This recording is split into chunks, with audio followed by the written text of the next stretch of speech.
তোমাদের সবাইকে আজকের ক্লাসে স্বাগত জানাচ্ছি। অর্ডিনারি ডিফারেনশিয়াল ইকুয়েশনের আমরা বিভিন্ন সলিউশন প্রসিডিউরের মধ্যে ছিলাম। আজকে এই টপিকটা আমাদের জন্য একটু নতুন নতুন বলতে পুরোপুরি আসলে একেবারে যে নতুন সেটা বলা যাবে না। এটার আমরা যে কনসেপ্ট, সেই কনসেপ্টটা তোমরা আসলে জিওমেট্রির মধ্যে ছিল, তোমাদের সিলেবাসের মধ্যে না থাকার কারণে আসলে তোমাদের জন্য হয়তো নতুন লাগবে। আমরা একটু দেখি যে এখানে কি বলছে, ট্র্যাজেক্টরিজ এই জিনিসটা কি। If a card cards every member of a given family of cards at a certain rule, that is its a constant angle, that is constant angle in a plane, then it is called trajectory. তার মানে কি বলছে, সেটা বলছে যে যদি একটা card every member of a given family of card, মানে একটা ফ্যামিলি অফ কার্ড, আচ্ছা একটু বাফারিং ছিল, আমি স্টপ ছিলাম। দেখো একটা একটা কার্ড কি করছে, একটা ফ্যামিলি অফ কার্ডকে এমন ভাবে কাট করছে যে একটা নিয়ম মেনে কাট করছে, তাহলে তাকে আমরা ট্র্যাজেক্টরি বলবো। If the constant angle is alpha, then it is called alpha trajectory. অর্থাৎ আমাদের একটা যেমন এইরকম রংধনু আছে না, রংধনুর মধ্যে কয়টা এরকম 7টা কার্ভ আছে, তখন অন্য আর একটা কার্ভ যদি এরকম এমন একটা ভাবে কাট করে যে প্রত্যেকটাকে আসলে একই অ্যাঙ্গেলে কাট করছে সে, তাহলে আমরা সেটাকে ট্র্যাজেক্টরি বলবো। যদি আলফা হয় অ্যাঙ্গেলের মান, তাহলে বলবো আমরা আলফা ট্র্যাজেক্টরি। যদি 90 ডিগ্রি হয় সেটাকে আমরা বলবো orthogonal trajectory. If the angle, যদি কোনো কারণে 90 ডিগ্রি না হয় তাহলে সেটাকে বলবো অবলিক ট্র্যাজেক্টরি। তো আলফা ট্র্যাজেক্টরির মধ্যে আসলে দুটোই আছে, 90 ডিগ্রি আছে, 90 ডিগ্রি ছাড়াও আছে। তো আমরা দুটা ক্যাটাগরি করে ফেললাম যে 90 ডিগ্রি হলে সেটা অর্থোগোনাল হবে, আর 90 ডিগ্রি ছাড়া যেগুলো সেগুলোকে আমরা বলবো অবলিক ট্র্যাজেক্টরি। মানে 90 ডিগ্রি না, অবলিক তো তোমরা বুঝতেই পারছো একটু বাঁকা হয়ে যাচ্ছে। তো এটা হচ্ছে ট্র্যাজেক্টরি। অর্থাৎ একটা ফ্যামিলি অফ কার্ভ এরকম অনেকগুলো কার্ভ থাকবে, এইটাকে আরেকটা কার্ভ সেটা আমাদের কাট করলো। আচ্ছা এখন তোমাদের মনে প্রশ্ন রাখতে পারে যে আমি তোমাদের রংধনুর মতো বললাম, তো রংধনুর মতো বললে তো আসলে এটা প্যারাবোলার মতো মনে হয় একটা জিনিসটাকে, এইটাকে যখন আরেকটা এইরকম প্যারাবোলার মতো কিছু একটা কাট করবো, তো সেটা তো দুটো স্ট্রেট লাইন না, তাহলে অ্যাঙ্গেল আসবে কিভাবে? তো এই জিনিসটার উত্তর কিন্তু আমি তোমাদের ক্লাসরুমেও দিছি, এখানেও আমি এর আগে দিছি, যে আমরা একেবারে স্মল মেজারমেন্ট থেকে আমরা জিনিসটা চিন্তা করব। অর্থাৎ এই যে আমি আগে বললাম না যে পৃথিবীটা গোল কিন্তু আমরা দেখি সমতল, আমাদের দৃষ্টিকোণ থেকে এত বড় পৃথিবী গোল দেখা সম্ভব না, আমরা সমতলই দেখা সম্ভব। তো ওই রকম ভাবে আমরা তখন খুব ছোট অ্যাঙ্গেল থেকে যেখানে কাট করছে ওখানে যদি একেবারে ছোট ডিডিএক্স ডিওয়াই ডিএক্স কে যখন আমরা কাজ করি তখন খুব ছোট ভাবে কাজ করে ডেল্টা এক্স ডেল্টা ওয়াই, ওই রকম খুব ছোট ভাবে যখন আমি চিন্তা করব তখন দেখা যাবে ওখানে আসলে স্ট্রেট লাইনের মতো লাগবে, ওই কার্ভটাকে আর কার্ভের মতো লাগবে না। আচ্ছা, তো ট্র্যাজেক্টরি আমরা বুঝলাম, এখন ট্র্যাজেক্টরি থেকে আমরা একটা অঙ্ক দেখি, এটা খুব সহজ। Find the orthogonal trajectories of the regular hyperbola এত। তো এখানে আসলে এটা একটা কার্ভের ইকুয়েশন, এখন এটা হাইপারবোলা নাম দিয়ে তোমাদের দিছে। এখন যদি বলে অফ দ্য কার্ভ এত, এটা কোনো ব্যাপারই না। সো এখানে হাইপারবোলা দিল না প্যারাবোলা দিল, কি লিখলো সেটা ব্যাপার, তোমাদের হচ্ছে এটা একটা কার্ভের ইকুয়েশন, এখান থেকে আমাকে অর্থোগোনাল ট্র্যাজেক্টরিটা বের করতে হবে। এখন দেখো খুব সহজ জিনিস, আমরা এই ধরনের প্রবলেম কিভাবে সলভ করবো আমি জাস্ট একটা দেখাচ্ছি। এইরকম যদি আসে তাহলে কিভাবে, প্রথমে আমরা যেটা দেয়া আছে সেটা আমরা প্রথমে লিখলাম, এখন এটাকে এক্স এর সাপেক্ষে আমরা ডিফারেন্সিয়েশন করব। তো ডিফারেন্সিয়েশন যদি করি তাহলে এটাকে দেখো y plus x into dy dx equal to 0, যেহেতু আমরা এখন অর্ডিনারির মধ্যে আসি সো আমাদের এইরকম চিন্তা ভাবনা থাকবে, y is a function of x, so এইরকম আসবে। আচ্ছা এখন দেখো অর্থোগোনাল ট্র্যাজেক্টরি, অর্থাৎ আমাদের একটা এইরকম আমাদের কার্ভ আছে, এই সি এর মাধ্যমে কি বোঝাচ্ছে, এখানে সি না দিয়ে যদি এখানে কনস্ট্যান্ট 1 বা 2 দিত তাহলে একটা হাইপারবোলা বোঝাতো। এই সি যেহেতু মানে আমাদের ফিক্সড না, সেজন্য ফ্যামিলি অফ কার্ভ বোঝাচ্ছে। তাহলে এইটা এইখান থেকে আমরা যেখানে ডিওয়াই ডিএক্স এর মান একটা পাবো, মনে করো ডিওয়াই ডিএক্স মানে কি ঢাল, এখন এইটার সাথে যদি আমি বলি অর্থোগোনাল ট্র্যাজেক্টরি, তাহলে অবশ্যই আরেকটা কার্ভ আসবে যেই কার্ভটা এটার সাথে অর্থোগোনাল হচ্ছে, তাহলে অর্থোগোনাল মানে কি লম্ব হয়ে যাওয়া 90 ডিগ্রি। তো একটা ঢাল আছে, মনে করো কোন একটা রেখার ঢাল হচ্ছে m1, m1 ওকে। তো আরেকটা ঢাল যেটা রেখা সেটা যদি m2 হয় এবং যদি বলি ওই দুটো হচ্ছে অর্থোগোনাল বা 90 ডিগ্রি, তাহলে শর্তটা কি, আমরা জানি m1 into m2 equal to -1, অর্থাৎ m1 যেটা মান আসবে m2 এর মান আসবে এটা নেগেটিভ এবং ইনভার্স, m1 এর মান যদি 2 আসে m2 এর মান আসবে -হাফ, ঠিক আছে, অর্থাৎ 1/-2। তাহলে এখান থেকে যদি ডিওয়াই ডিএক্স এর মান যেটা আসবে তখন আমরা আমাদের যেটা যেটা বের করতে বলছে তার সেটাকে আমরা কিভাবে, সেটাকে আমরা তখন লিখবো -dx/dy, অর্থাৎ এটা তো ইনভার্স আসবেই, তার সাথে মাইনাস আসবে, ঠিক আছে। তাহলে এখানে আমরা এই জিনিসটা বসিয়ে দেবো, y দিয়ে x ইন্টু dx dy সমান 0, এখন ক্যালকুলেশন করে যেটা আসে সেটাই আছে। অর্থাৎ পরবর্তী লাইন আমরা এখানে কি কাজ করছি, dy দ্বারা প্রত্যেকটাকে গুণ করে দিলাম। হ্যাঁ, পরবর্তী লাইনে কি ইন্টিগ্রেশন করলাম, তাহলে x square by 2 minus y square by 2 equal to a by 2। আচ্ছা, তোমাদের মনে হতে পারে a বাই 2 কেন হয়, কনস্ট্যান্ট ডান পাশে একটা কনস্ট্যান্ট আসবে, ওই যে নিচে 2 2 আছে তো এই জন্য দিয়ে দিলাম আর কি। পরবর্তীতে 2 অথবা এখানে a দাও, পরবর্তীতে 2ic, যেটাকে 2ic কে a1 দ্বারা কেউ যদি লিখতে চাও লিখতে পারো। আচ্ছা, আমি মোটামুটি দুটো জিনিস পড়ালাম। আমি এখন তোমাদের একটু ওই যে which is the required families of rectangular hyperbola. So আমি এখন একটু তোমাদের সময় দিতে চাচ্ছি, তোমরা প্রথম পেজ থেকে একটু দেখো, কারো যদি কোনো প্রবলেম হয় আমার সাথে শেয়ার করো। এটা হচ্ছে প্রথম পেজ। প্রথম পেজের মধ্যে আমরা প্রথমে ট্র্যাজেক্টরির একটু সংজ্ঞাটা একটু দেখে নিলাম। প্রথমে ট্র্যাজেক্টরি, তারপর ট্র্যাজেক্টরির বিভিন্ন এটা ক্রাইটেরিয়া, মানে অ্যাঙ্গেলের উপর নির্ভর করে কিভাবে আসবে, ঠিক আছে। আচ্ছা, আর এখানে আমাদের একটা ফ্যামিলি অফ কার্ভ দেওয়া আছে। এখান থেকে প্রথমে আমরা ক্যালকুলেশন করে ডিওয়াই ডিএক্স এর মান বের করলাম। তারপর যেহেতু অর্থগোনাল সেই জন্য ডিওয়াই ডিএক্স এর পরিবর্তে এখানে মাইনাস ডিএক্স বাই ডিওয়াই বসিয়ে ক্যালকুলেশন করে যা আসে সেটাই, অর্থাৎ এটাই হচ্ছে আমার আনসার। ওকে, কারো সমস্যা হলে আমার সাথে শেয়ার করতে পারো, আমি পরবর্তী টপিকে চলে যাচ্ছি। ওকে, এখন আমরা একটা সিস্টেমের অঙ্ক করব, অর্থাৎ এই ধরনের সিস্টেম যখন থাকবে, বিভিন্ন তিনটা পক্ষ দিয়ে দিল, হ্যাঁ, বাম পক্ষ, মধ্যপক্ষ, ডান পক্ষে এরকম, তখন এগুলো আমরা কিভাবে সলভ করব, এবং এগুলা কি dx by yz equal to dy by zx equal to dz by xy, এটাকে সলভ করতে বললো। এই ধরনের প্রবলেম এখন আমরা সলভ করব। তো এগুলো খুব সহজ। সহজ বলতে আমি একটু খেয়াল রাখবে আমার লেকচারটা, কারণ লেখাটা অনেক সময় জায়গায় অস্পষ্ট থাকবে, তো আমি যখন বলছি তার সাথে মিলিয়ে তোমরা একটু, যখন আমারটা যদি রিমাইন্ডার দেওয়া থাকে তাহলে ভিডিও দেখা লাগবে না, এই পিকচার দেখেই তোমরা নোট করে ফেলতে পারবে। Taking first two fraction we get, প্রথম দুটা আমরা যদি নেই, ঠিক আছে, অথবা রেশিও বা তোমরা যাই বলো, তাহলে কি dx by yz equal to dy by zx। এখন দুটা z আছে দেখো, তার মানে আমি z দিয়ে গুণ করতে পারি। তো এরকম যখন মাঝখানে ইকুয়াল সাইন থাকে, আমি আগেও বলছি যে গুণ করার ক্ষেত্রে আমার কোনো সমস্যা নাই, ভাগ করার ক্ষেত্রে একটু সমস্যা দেখতে হয়, জিরো হচ্ছে কিনা। গুণ করার ক্ষেত্রে কোনো প্রবলেম নেই, আমরা গুণ করতে পারি। তো z দিয়ে গুণ করার পর কোনাকুনি আমরা যখন আড়াআড়ি যখন নিয়ে নেব, তাহলে x dx equal to y dy। তারপরে কি করলাম, দুই দিয়ে প্রত্যেকটাকে গুণ করে এটাকে বাম দিকে নিয়ে আসলাম। দুই দিকে গুণ করার উদ্দেশ্য হচ্ছে আমরা সরাসরি ইন্টিগ্রেশন যখন করবো তখন x স্কয়ার বাই 2 আসবে, ওই 2 আর 2 ক্যান্সেল হয়ে আমাকে এক লাইন এখানে সংক্ষেপ হয়ে গেছে। আচ্ছা, কারো মোবাইল থেকে অথবা ল্যাপটপ থেকে একটু খেয়াল করো, ফারা তুমি মিউট করো। x square minus y square equal to c1, এটা কিভাবে ইন্টিগ্রেশন করার পর x স্কয়ার বাই 2 2 ক্যান্সেল হয়ে এটা এই যে এটাকে ইন্টিগ্রেশন, এখানে ইন্টিগ্রেশন সাইন লিখলাম, তার পাশে কি আসবে কনস্ট্যান্ট। সো এখানে আসবে x square minus y square সমান c1, এটা কি প্রথম দুটা থেকে। আমি যদি taking last two fraction second এবং থার্ড নিলাম, তাহলে কি হবে, এটা সমান এটা। এখন এখানে দেখো সেম x আছে, সো x বাদ দিয়ে দাও, তাহলে y dy minus z dz আগের মতো 2y dy মাইনাস 2z, তারপরে আমরা কাজ করলে হবে y square minus z square সমান c2। আমরা পরবর্তী লাস্টের, আচ্ছা একটু বাফারিং ছিল, আমি স্টপ ছিলাম, খেয়াল করো।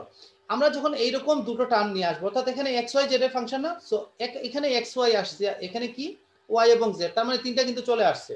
হ্যাঁ, সো আমরা এখন জেনারেল সমীকরণ কি, hence the general solution is, এটা সমান এত, কমা দিয়ে এটা সমান এত, লাস্টের লাইনটা আসে না, ঠিক আছে।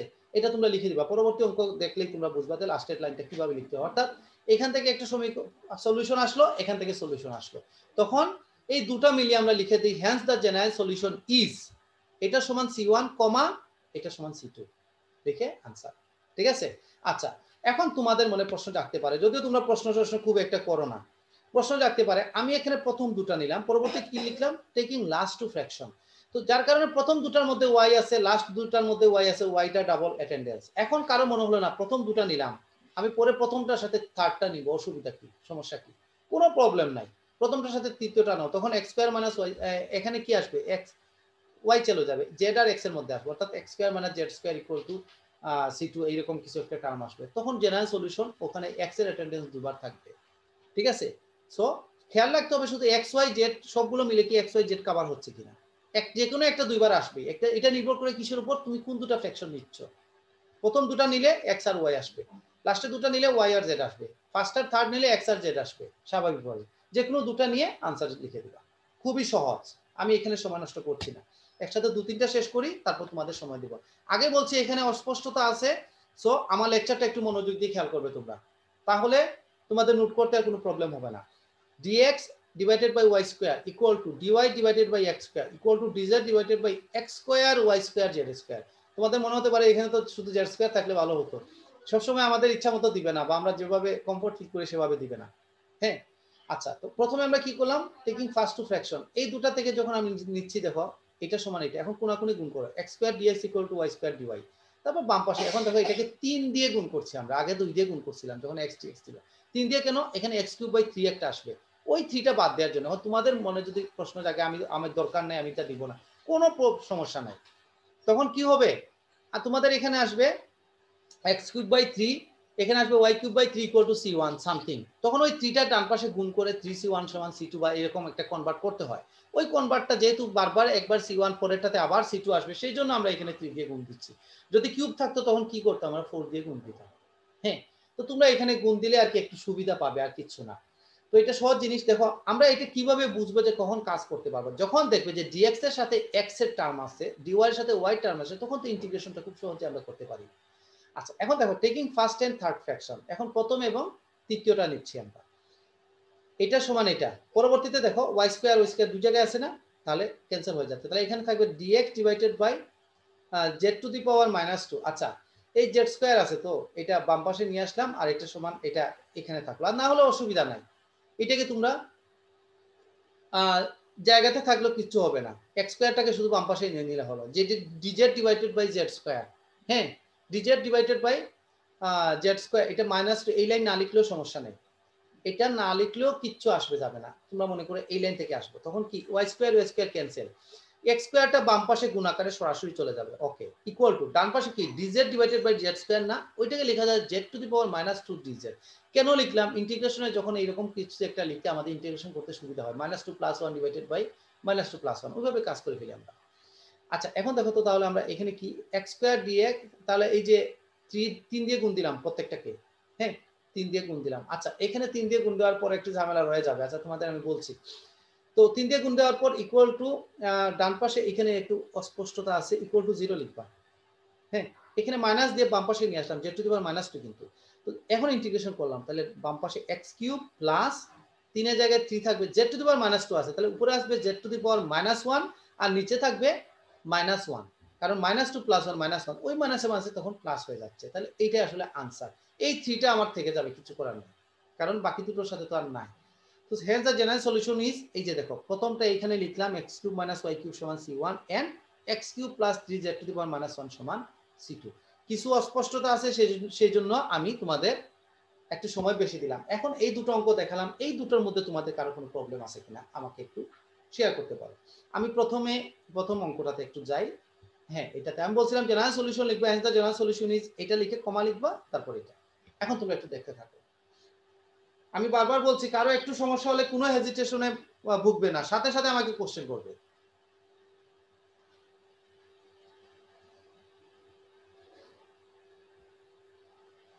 এটা আর কি একটু তুলনামূলকভাবে সহজ, একই ধরনের আর কি, কারণ নিচে তো যেগুলো দিচ্ছে মানে ফ্র্যাকশনের ভাবটা একই রকম, একেবারে সিমেট্রিক বলতে পারি আমরা। হ্যাঁ, আচ্ছা পরেরটা একটু দেখো, দেখে আমাকে তোমরা একটু ক্লিয়ারেন্স দাও।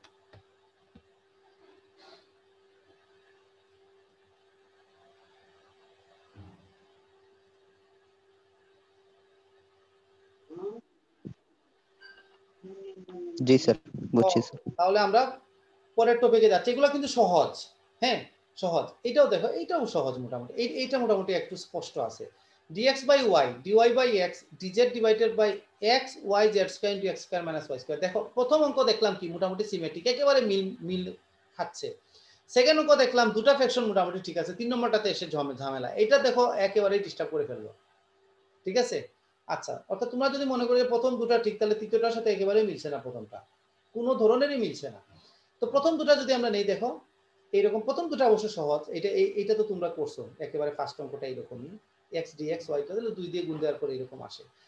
Using relation of one the first and third fraction give, দেখো ফার্স্ট এন্ড থার্ড যদি dx by y equal to dz divided by xy z square into x square minus y square. আচ্ছা এখন দেখো আমরা এটা এই কথাটা কেন লিখলাম, dz divided by x y z square, ঠিক আছে, into x square minus y square. এখন এই যে x square minus y square সমান সি1 না, এই যে 1 নম্বর ইকুয়েশনে এখানে সি1টা আমরা বসিয়ে দিলাম, এই জন্য এই কথাটা লিখলাম। এখন কারো যদি মনে হয় যে আমি এত লম্বা ল্যাঙ্গুয়েজ লিখতে ইচ্ছা করছে না, তোমরা কোনো সমস্যা নাই, তোমরা লিখবা না, তোমরা লিখবা from second and third fraction we get দিয়ে এটা লিখে লিখবা ব্র্যাকেট দিয়ে ইউজিং 1, আর কিছু লাগবে না।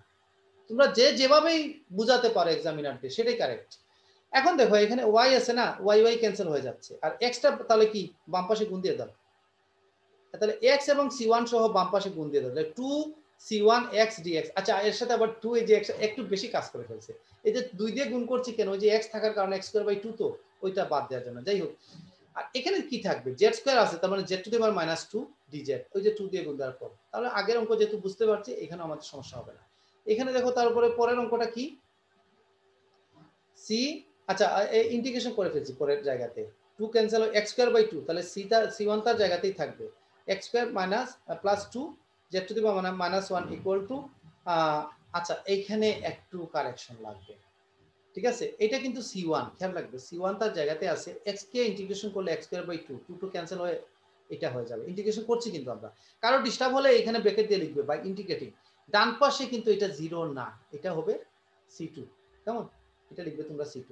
আচ্ছা একটু খেয়াল করবে কিন্তু এটা 0 না, ইন্টিগ্রেশন করার পরে এখানে একটা ডান পাশে, যখনই ইন্টিগ্রেশন আমরা করব, এই পর্যন্ত ইন্টিগ্রেশন করি নাই, যখনই dx চলে গেল dz চলে গেল, তার মানে ইন্টিগ্রেশন করে ফেললাম আমরা, হ্যাঁ, তো এখানে একটা c2 আসবে, এই c2টা এই যে এইখানে পরের লাইনে আবার আসছে, এখানে কি c1 এর পরিবর্তে আবার x² - y² লিখলাম ইনটু x² প্লাস এত।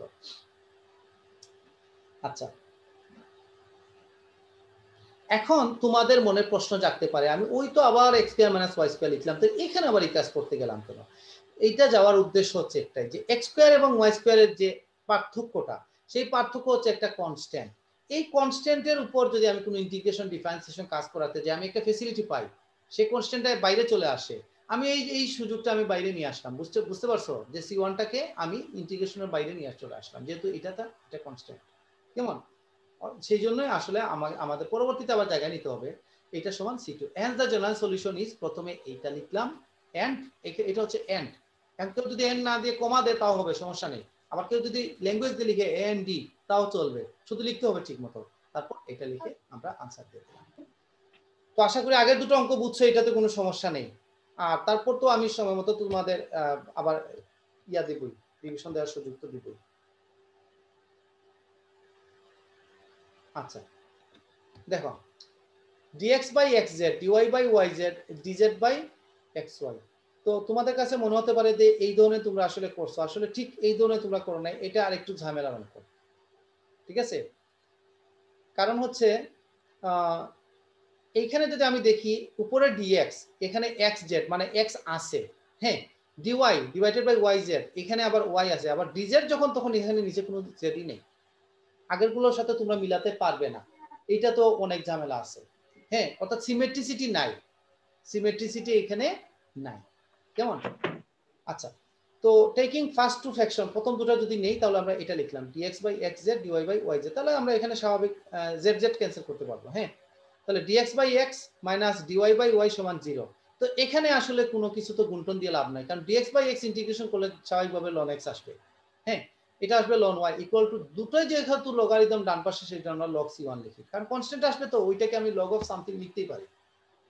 তাহলে আমরা কি করব এখন, এটা তো ইন্টিগ্রেশন করার পর আসছে, so log a minus log b, তাহলে log of ab x/y equal to log c1, log cancel হচ্ছে, একটু সংক্ষেপ করা হয়েছে, তো x/y সমান c1, তাহলে x সমান আমরা কি লিখতে পারি, c1 ইনটু y, কেন লিখলাম, পরবর্তীতে আমরা এটাকে আমরা ইউজ করতে পারবো, হ্যাঁ, x সমান c1 ইনটু y, অথবা x/y সমান c1, এখানেও রাখা যায়, কিন্তু এটা আমরা যেহেতু পরবর্তীতে কাজে লাগাবো সেজন্য আমরা লিখলাম আর কি।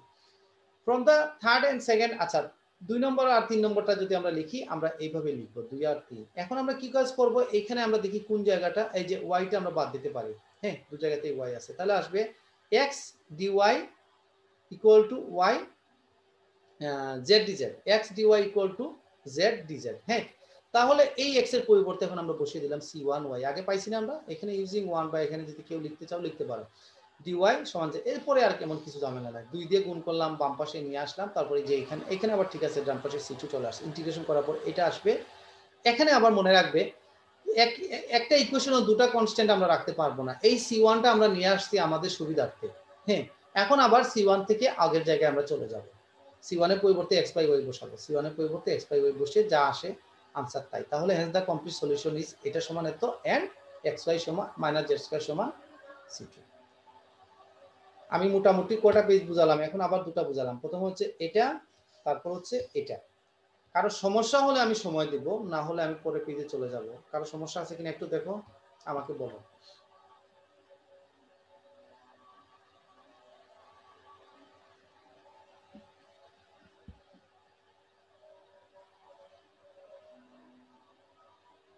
আমি মনে করি তোমাদের কারো সমস্যা নাই, সমস্যা থাকলে এতক্ষণে তোমরা রেসপন্স করে ফেলতে। আচ্ছা, এখন আমরা যে কাজটা করব সেটা হচ্ছে পার্শিয়াল ডিফারেনশিয়াল ইকুয়েশন। হ্যাঁ, পার্শিয়াল ডিফারেনশিয়াল ইকুয়েশন। তো পার্শিয়াল ডিফারেনশিয়াল ইকুয়েশনের সংজ্ঞাটা কিন্তু প্রথমেই তোমরা একবার পেয়ে গেছো। কেমন? প্রথমে তোমরা পেয়ে গেছো, a differential equation involving partial derivatives of two or more variables of function is called partial. আচ্ছা, এখানে একটা মিসিং আছে, এটা হচ্ছে two or more independent variables. এখানে ইন্ডিপেন্ডেন্ট শব্দটা আছে, that is dependent variable is one and independent variable is two or more. ঠিক আছে, অর্থাৎ এই যে পরের লাইনে আবার ঠিক মতো দেওয়া আছে। তো পার্শিয়ালের ডেফিনেশনটা কিন্তু এটা না নিলেও সমস্যা নেই, এই ডেফিনেশন তোমাদের নেওয়ার দরকার নেই, এটা প্রথমে একবার ছিল শুরু, তোমাদের জন্য শুরু করছিলাম। ডিফারেনশিয়াল ইকুয়েশনের সংজ্ঞা, অর্ডিনারির সংজ্ঞা এক্সাম্পল, পার্শিয়ালের সংজ্ঞা এক্সাম্পল, তারপর লিনিয়ারের সংজ্ঞা example, order of A differential equation, degree of A differential equation দিয়ে বলছিলাম এখান থেকে অবশ্যই কিন্তু 3, 4, 5 মার্কসের প্রশ্ন আসে। তো ওখানেই পার্শিয়াল ডেফিনেশনটা খুব সুন্দরভাবে আছে। এটা আবার এখানে আমি এখানে রিপিট করলাম। তো রিপিট করার সময় এখানে ইন্ডিপেন্ডেন্ট ভেরিয়েবল আসবে। হ্যাঁ, অর্থাৎ ইন্ডিপেন্ডেন্ট ভেরিয়েবল কোনটা, নিচে যেটা থাকে। তো নিচে যদি একের অধিক থাকে মানে ডিফারেন্ট ভেরিয়েবল, মনে করো del u del x plus del u del y equal to 0, এই ধরনের একটা ইকুয়েশন, তাহলে ইন্ডিপেন্ডেন্ট ভেরিয়েবল নিচে কি এক্স ওয়াই দুটা, আর উপরে কি u u u is a function of x and y. এইরকম যদি জেড হয় আরেকটা টার্ম জেড অ্যাড হবে, সেটা হচ্ছে ডেল ইউ ডেল জেড। তো এটা হচ্ছে আমাদের পার্শিয়াল ডিফারেনশিয়াল, অর্থাৎ ডিপেন্ডেন্ট ভেরিয়েবল 1, হ্যাঁ, আর ইন্ডিপেন্ডেন্ট ভেরিয়েবল 2 অর মোর। তো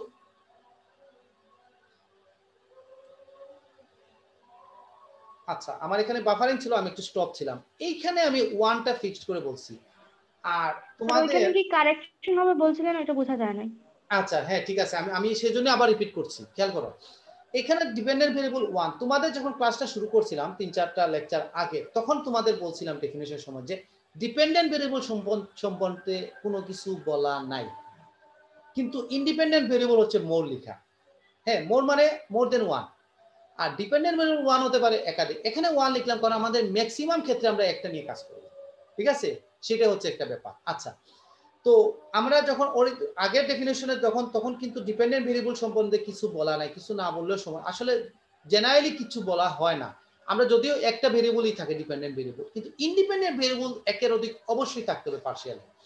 আর অর্ডিনারি থেকে ইন্ডিপেন্ডেন্ট ভেরিয়েবল অবশ্যই একটা মাত্র থাকবে, এটাই হচ্ছে কথা চেঞ্জ। আর ডিপেন্ডেন্ট ভেরিয়েবল সম্পর্কে আসলে ইন জেনারেল আমরা ওপেন ফ্লোর করে দিয়ে দিই, সচরাচর একটা থাকতে পারে একাধিক থাকতে পারে, তবে ম্যাক্সিমাম ক্ষেত্রে আমরা একটা নিয়েই কাজ করি। তো এই ধরনের আমরা যেমন x y z del z del x z z del y, এইরকম হচ্ছে আমাদের পার্শিয়ালের form, equal to 0 can be expressed as, অর্থাৎ আমাদের একটা ফাংশন যে একটা ইকুয়েশন এইরকম যদি থাকে যেখানে এক্স থাকবে ওয়াই থাকবে জেড থাকবে, ডেল জেড ডেল এক্স থাকবে, ডেল জেড ডেল ওয়াই থাকবে, অর্থাৎ তার মানে এখানে কি বুঝছো তোমরা, জেডটা হচ্ছে ডিপেন্ডেন্ট আর এক্স ওয়াই এগুলো হচ্ছে independent variable, z is a function of x and y also. তো এখানে আমরা একটা জিনিস কাজ করি, সেটা কি, এই যে del z del x del z del y, আমরা তো বারবার এগুলো ইকুয়েশন লিখতে হয়, তো এইটা লিখতে গিয়ে আমাদের দেখা যায় যে মাঝে মাঝে একটু সময় বেশি লাগছে বা একটা টার্ম বারবার লিখছি, সেজন্য ডেল জেড ডেল এক্স কে আমরা পি হিসাবে লিখি, আর ডেল জেড ডেল ওয়াইটাকে আমরা সেটাকে কিউ হিসাবে লিখি, ঠিক আছে, যেখানে পি সমান del z del x, q সমান ডেল জেড ডেল ওয়াই, এটা হচ্ছে স্মল পি, খেয়াল রাখবে, এটা হচ্ছে স্মল কিউ। আর পরবর্তীতে আসলে linear non linear, linear non linear তোমাদের আগেও বুঝাইছি, যেগুলো থাকবে মানে ডিফারেন্সিয়েশন অথবা ডিপেন্ডেন্ট ভেরিয়েবল যেটা থাকবে তার মাল্টিপ্লাই থাকতে পারবে না, অথবা তার সাথে আর থাকে। এখানে দেখো এক্স কিউব এক্স ওয়াই এগুলো কোনো সমস্যা নাই, থাকতে পারে, কিন্তু পি কিউ এগুলো কি সিঙ্গেল মাত্রায় আছে। এই যে জেড এর সাথে 2 গুণ, জেড এর সাথে কিন্তু জেড গুণ নাই, অথবা জেড এর সাথে পি কিউ গুণ নাই, তাহলে সেটা হচ্ছে আমাদের লিনিয়ার ডিফারেনশিয়াল। আর এখানে কি সমস্যা, এই যে পি এর উপর স্কয়ার দিয়ে দিয়েছে, পি একটা ডেরিভেটিভ তার উপর স্কয়ার, সেজন্য এটা নন লিনিয়ার। তো লিনিয়ার নন লিনিয়ার এর আগে তোমাদের খুব ভালোভাবে বুঝাইছি। প্রথমে আমি তোমাদের বুঝাইছি, পরবর্তীতে যখন টেস্ট নিতে গেছি তোমরা ম্যাক্সিমামই কিন্তু তোমরা বুঝতে পেরেছো কোন কারণে কোন জিনিসটা লিনিয়ার হলো না। হ্যাঁ, তোমরা মোটামুটি ওই জায়গাতে আরেকবার প্রয়োজনে দেখবে। ওইটা ম্যাক্সিমাম ক্ষেত্রে আমরা যখন দেখছিলাম তখন অর্ডিনারি ক্ষেত্রে আমরা এক্সাম্পলগুলো দিছি, আর এখানে পার্শিয়াল। ঠিক আছে, আচ্ছা এখন একটা পেজ একটু তোমাদের সাথে আমি শেয়ার করি। এটা হয়তো এখন তোমাদের আমি দেখাবো, কিন্তু এটা আমি তোমাদের এটা নাও পাঠাতে পারি, যদি সম্ভব হয় দেখো এটা হচ্ছে কি ইন জেনারেল আমরা এই যে এখন যে কথাটা বললাম এগুলাকে অনেক বড় করে আর কি বিস্তৃত করে লেখা। আচ্ছা আমি দিয়ে দেবো, সমস্যা নেই তোমাদের কাছে।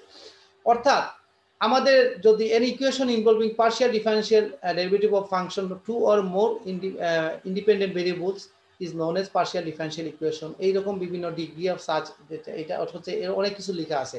আমাদের এত কিছু তো লেখা দরকার নাই, আমরা এইখানে কিছু টার্ম একটু আমরা দেখি। তো আমি যে তোমাদের দেখালাম পি এবং কিউ, আরো কিছু টার্ম আছে সেটা আমরা দেখি, যেগুলোকে আমরা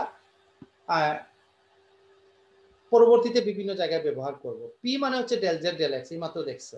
কিউ মানে হচ্ছে ডেল জেড ডেল ওয়াই, তার মানে জেড কে যখন এক্স এর সাপেক্ষে একবার ডিফারেন্সিয়েশন করব সেটা হচ্ছে পি, জেড কে যখন ওয়াই সাপেক্ষে করব সেটা হচ্ছে কিউ। তাহলে পি কিউ আর এস টি কখন থাকবে? আর মানে হচ্ছে আমি যখন জেড কে এক্স এর সাপেক্ষে দুইবার করব, ডিফারেন্সিয়েশন করব পার্শিয়ালি। এস মানে হচ্ছে জেড কে যখন প্রথমে ওয়াই সাপেক্ষে এক্স এর সাপেক্ষে। আচ্ছা এটা তো অবশ্য তোমরা জানো যে এই যে এটাকে যদি আমি ওলটপালট করে দিই, ডেল এক্স ডেল ওয়াই আছে না, ডেল ওয়াই ডেল এক্স, তাও সেম কিন্তু, অর্থাৎ জেড কে এক্স ওয়াই মিক্সচার ডিফারেন্সিয়েশন করলাম কিন্তু মিক্সচার থাকলো, সেটা হচ্ছে এস। আর টি হচ্ছে কি del two z del y two, অর্থাৎ জেড কে ওয়াই সাপেক্ষে দুইবার। তাহলে p q r s t এটা কিভাবে মনে রাখবে? পি হচ্ছে জেড কে এক্স এর সাপেক্ষে যখন ফার্স্ট অর্ডার থাকলো পার্শিয়াল, সেটা হচ্ছে পি। কিউ হচ্ছে এফ, আর পি কিউ দুটোই ফার্স্ট অর্ডার, খেয়াল রাখবে একবার। আর আর এস টি এগুলো হচ্ছে সেকেন্ড অর্ডার দেবে। আর শুরু হবে প্রথমে এক্স দিয়ে, হ্যাঁ এক্স এর ডাবল, এসটা হচ্ছে এক্স থাকবে সাথে ওয়াই থাকবে মিক্সচার।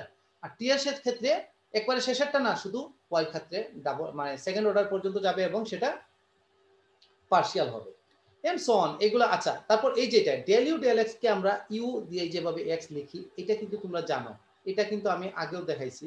অর্থাৎ ক্যালকুলাসের মধ্যে আমি কিন্তু এই জিনিসটা দেখাইছিলাম যে এটা কিন্তু আমরা এইভাবে লিখি ইউ এক্স, অথবা F of function of F যদি দেওয়া থাকতো তাহলে এফ লিখে আমরা ছোট করে নিচে এক্স দিয়ে দিই।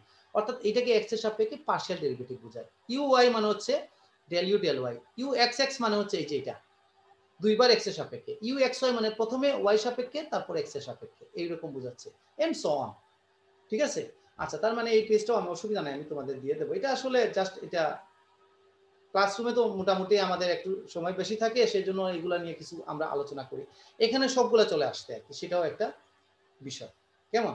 তার মানে আমরা কি আমরা অর্ডিনারি শেষ করে কিন্তু পার্শিয়ালের মধ্যে আমরা প্রবেশ করে ফেলছি। ঠিক আছে, আচ্ছা তো পার্শিয়ালে যখন আমরা প্রবেশ করলাম, general form of partial differential equation আমরা একটু দেখি এটা কি জিনিস। এটা হচ্ছে এই যে function of x y z p q, একটু আগে যে দেখছো না ওইখানে ফাই লেখা ছিল, এখানে এফ, এটা হচ্ছে general form of partial differential equation. এখন বিভিন্ন ধরনের ডেরিভেশন আছে, অর্থাৎ পার্শিয়াল ডিফারেন্সিয়েশনে আমরা কিভাবে কাজ করি, এটা তোমাদের আমি প্রথমে একটু ব্রিফ যদি না দেই পরবর্তীতে ঝামেলা হয়ে যাবে। আচ্ছা এখানে অবশ্য খুব বেশি কিছু নাই, এখানে ব্রিফ দেওয়ার জন্য আমি সামান্য একটু জিনিস নিয়েছি, এটা পুরোপুরি আমি নিয়ে নিই, দরকার নাই। মনে করো function of f f x y z a b, কেমন? আসলে এ বি না, এটা আসলে পি কিউ দিলেই বেটার। আচ্ছা প্রথমে এ বি দিয়ে যদি আমরা করি তাও সমস্যা নেই, where a and b are constant, এরকম কিছু একটা আছে। তো এটাকে আমরা যখন function of two independent variable, যেটাকে আমরা যখন এক্স এবং ওয়াই সাপেক্ষে আমরা যখন ডিফারেন্সিয়েশন করতে যাব পার্শিয়ালি, তার মানে কি z is a function of x and Y.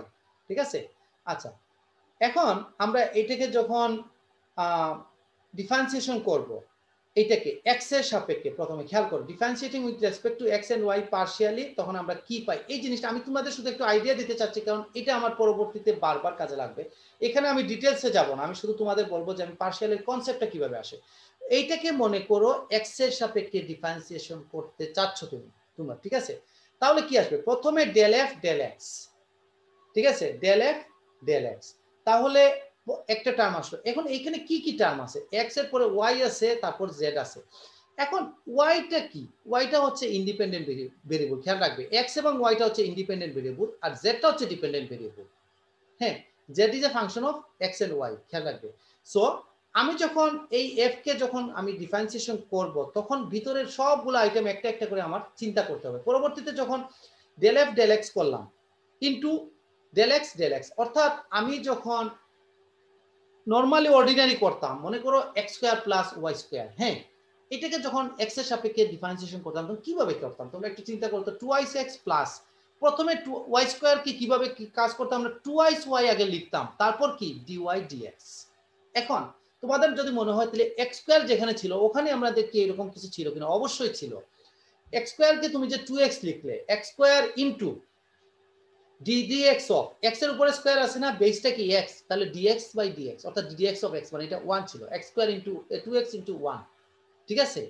সেই কারণেই আমরা যখন y স্কয়ার যখন প্রথমে 2y লিখতে হবে, তারপর বেসটা কি y না, ওখানে তাহলে dx অফ y।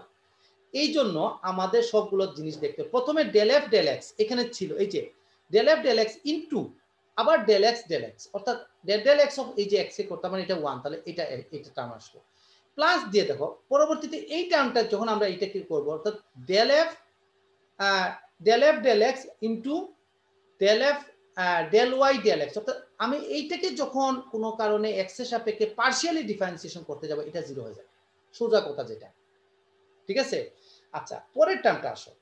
পরের টার্মটা কি? ডেল এফ, এইখানের মধ্যে কি কিছু আছে কিনা? এক্স এর ফাংশন, হ্যাঁ এক্স এর ফাংশন আছে। এই যে ওয়াই স্কয়ার দিয়ে ডিফারেন্সিয়েশন করলে যে টুয়াইস ওয়াই চলে আসে, ঠিক আছে? তার মানে কি প্রথমে ডিফারেন্সিয়েশন করতে হবে না? তাহলে এফ কে প্রথমে আমাকে এই যে ডিফারেন্সিয়েশনের ফর্মুলা নিয়ে আসতে হবে, তারপর বেসটা ছিল জেড, জেড কে আবার এক্স এর সাপেক্ষে করতে হবে। এই যে এটাই হচ্ছে তার প্রমাণ। পরবর্তী লাইনে এইটার পরিবর্তে ডেল জেড ডেল এক্স এর পরিবর্তে পি বসানো হয়েছে। আমি শুধু তোমাদের কনসেপ্টটা দিতে চাচ্ছি, এই কনসেপ্টটা বারবার কাজে লাগবে। একবারে তোমাদের ভিতরে দেওয়া সম্ভব না, আমি শুধু তোমাদের দেওয়া শুরু করলাম, পরে যখন আবার শুরু করবো আবার বিস্তারিত তোমাদের বোঝাবো। কিন্তু আমি যদি একবার স্টার্ট না করি তোমাদের বারবার ডিস্টার্ব করবে। এখন আসো এটাকে যখন ওয়াই সাপেক্ষে করবো তখন কি হবে? এই এক্স এর টার্মটা সে প্রথমে নিবে না, 0 বানিয়ে দিবে সে। পরে del f del y into del y, যে প্রথমে del f del y plus এই যে ডেল এফ জেড এর মধ্যে আবার ওয়াই আছে, যে যার কারণে ডেল এফ ডেল জেড, যে এফ ডেল জেড প্রথমে আমরা লিখি না, এই যে এটাই আসলে। পরে ডেল জেড ডেল ওয়াই, অর্থাৎ এই জেড কে আবার ওয়াই সাপেক্ষে করতে হবে। তো তোমাদের মনে হতে পারে যে ডেল এফ ডেল জেড কেন? কারণ হচ্ছে এই জেড এর মধ্যে তো ওয়াই আছে, ওইটা যেভাবে আছে আমাকে প্রথমে তো এফ ড্যাশ লিখতে হয় না, এটা আসলে এফ ড্যাশ প্রথমে করতে হবে, তারপর আমি যেটা বেস আছে ওইটাকে ওয়াই সাপেক্ষে করতে হবে। এখন তোমাদেরকে আমি জাস্ট একটা আইডিয়া দিলাম, আর বাকি এগুলো চিন্তা করার দরকার নেই, এগুলো তো কনস্ট্যান্ট। সেই জন্য আমি এ বি যেগুলো, এগুলো যখনই আমি এগুলোকে এক্স এর সাপেক্ষে করবো, এগুলো 0 ধরে দিবে সে, ঠিক আছে? তো আমি মোটামুটি তোমাদের কনসেপ্ট দিলাম। আমি পরের পেজে এখন এই মুহূর্তে আর যেতে চাচ্ছি না, কারণ আমি সময় দিয়ে কভার করতে পারবো না। আপাতত আমি ফার্স্ট সেশনের ক্লাস এতটুকু থাকলো, আর তোমরা সবাই নিশ্চয়ই বুঝতে পেরেছো। যদি কারো বুঝতে সমস্যা থাকে, আমার সেকেন্ড সেশন তোমাদের সুযোগ থাকলো সেটা। আমার ফার্স্ট সেশনের ক্লাস এতটুকু।